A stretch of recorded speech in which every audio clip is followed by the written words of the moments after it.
Alright, so now we've got surds and rules of exponents. So just briefly, I want to go through what our rules of exponents are. So if I am multiplying, so let's say I had 3 squared times 3 cubed.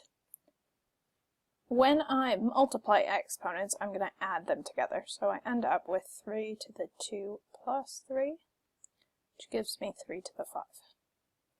And think about it this way.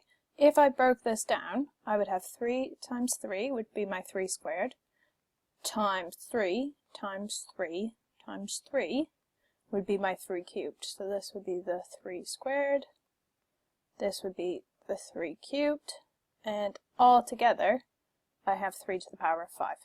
Okay? Now, if I'm taking an exponent to another exponent, then I'm going to multiply them. So I end up with 3 times 2 times 3. Okay? And that gives me 3 to the 6. And if we think about that again, that's like saying 3 squared times 3 squared times 3 squared. Because I'm taking what's in those brackets and I'm multiplying by itself 3 times. Okay, so I end up with 3 to the 6th. Now, the other thing to remember is that a negative exponent, okay, a negative exponent, or power, or order, or whatever you want to call it, okay, so a negative number up here means that we need to take the inverse. Okay, so the reciprocal. So we need to flip our fraction. So if I have 3 to the negative 2, I have 1 over 3 squared, okay, or 1 over 9. Okay? Now, if I have a fraction like 1 over 25 to the negative 3, that means that I want to do the reciprocal of my fraction, so 25 over 1, or just 25, to the power of 3. Okay? So that's not very nice, but it would give me a large number. Okay? If I was simplifying that out. Now, generally, when you get surd questions, you're going to get powers that are fairly nice. So instead of getting 1 over 25 to the minus 3, you might get 1 over 5 to the minus 3, which would be 5 times 5 times 5, which gives us 5 to the 3, which equals 125. Okay? So they're not generally going to give you numbers that are nasty. Now, the other thing to remember is that if you have a square root, okay, or a root of any type,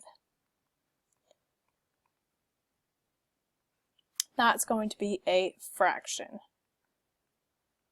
So, if I had 25 to the power of 1/2, that would be the same as writing the square root of 25. Now, if I had 125 to the power of 1/3, that would be the same as the cubic root of 125, which would also equal 5. Okay? So now that we've gone through those rules, I want to go through some of these exam questions. Okay? So this one, it's saying 2 to the power of what gives me 64. So I know 2 squared is 4. Okay, 2 to the 3rd is going to be 8. 2 to the 4th, okay, it's going to be 16. To the 5th, again, I'm just multiplying by 2, 32. 2 to the 6th is going to be 64. So my power is 6.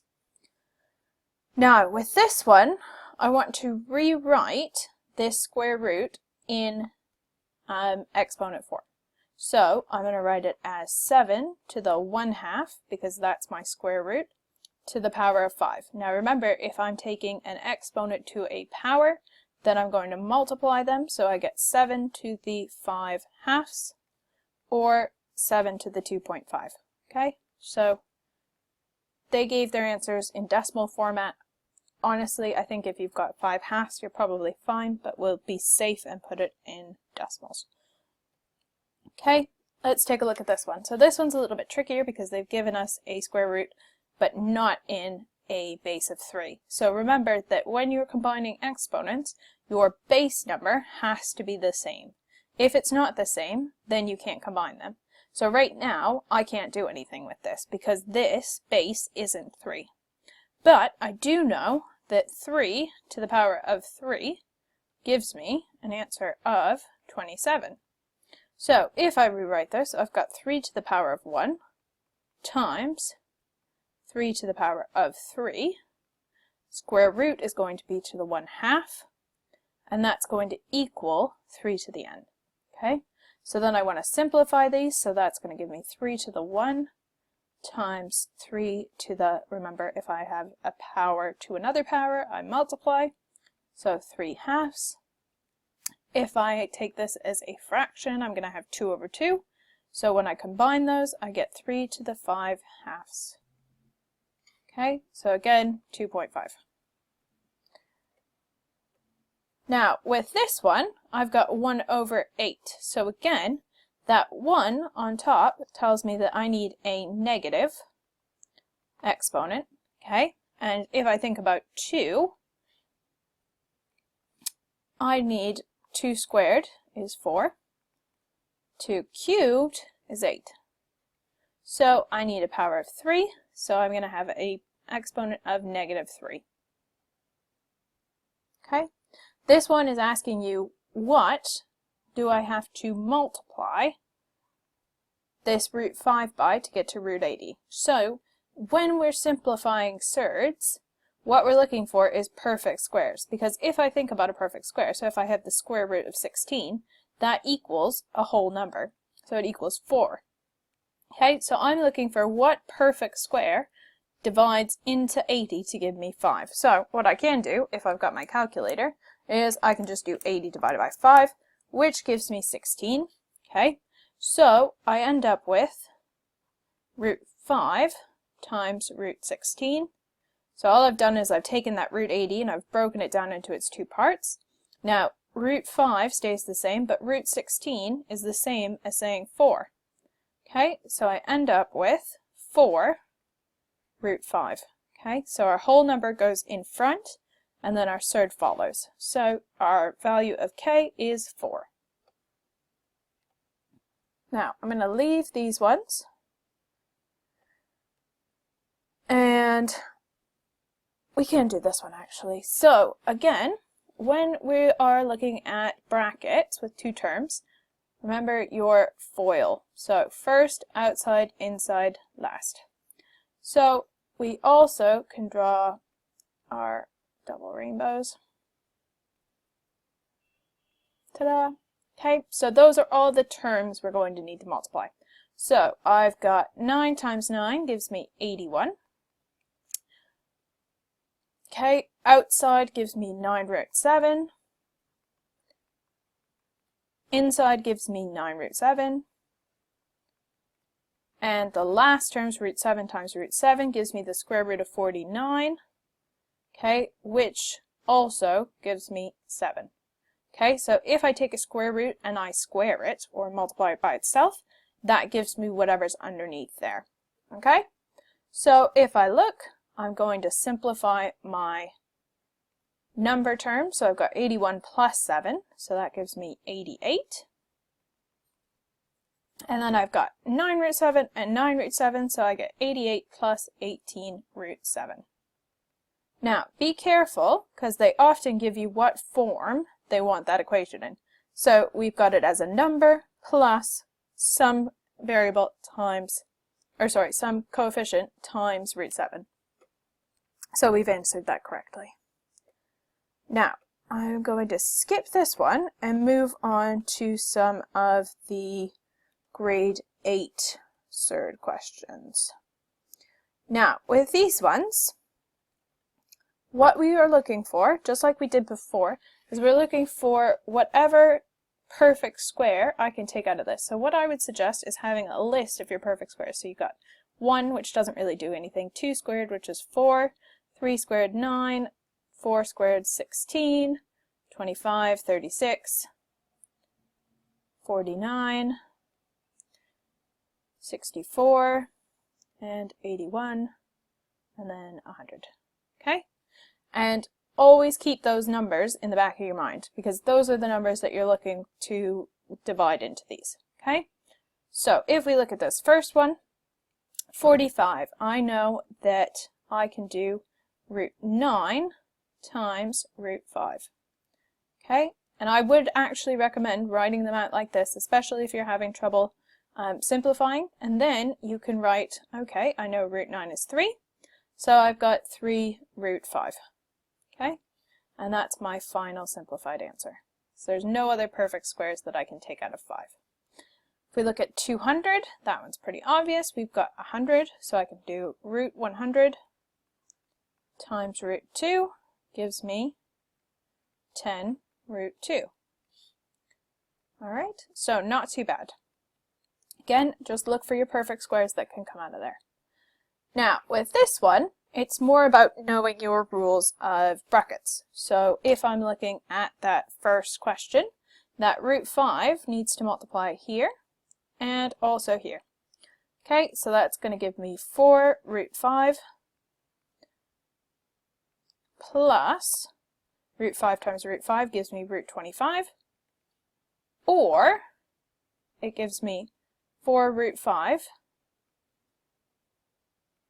plus 5.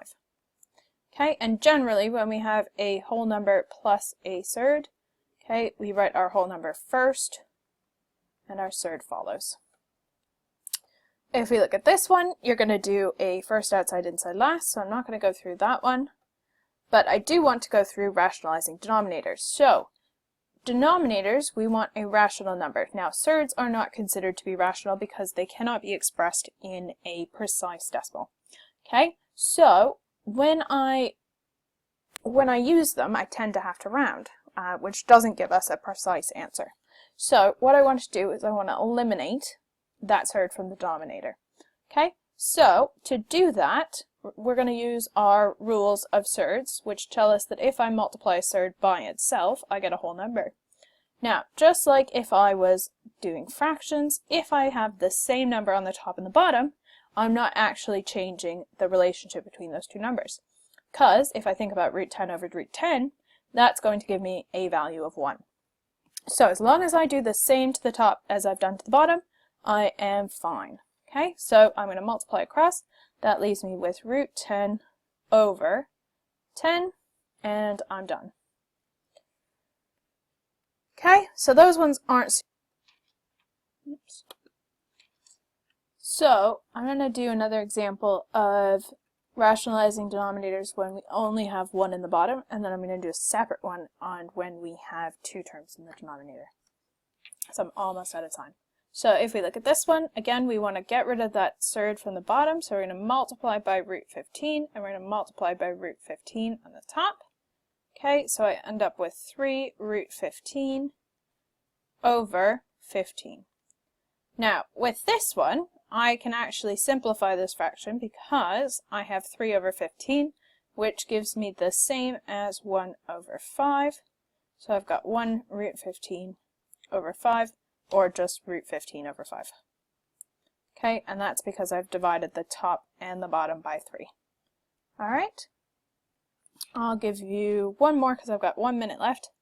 Okay, multiply the top by root 7, multiply the bottom by root 7. Okay, with this one, we're going to have to give that root 7 to the first term and the second term. So I get 5 root 7 minus root 7 times root 7 gives me 7 over 7. Okay, so if I simplify this, I can't because I would have to factorize this, but my final answer is going to be that. And that's where I'm going to leave it.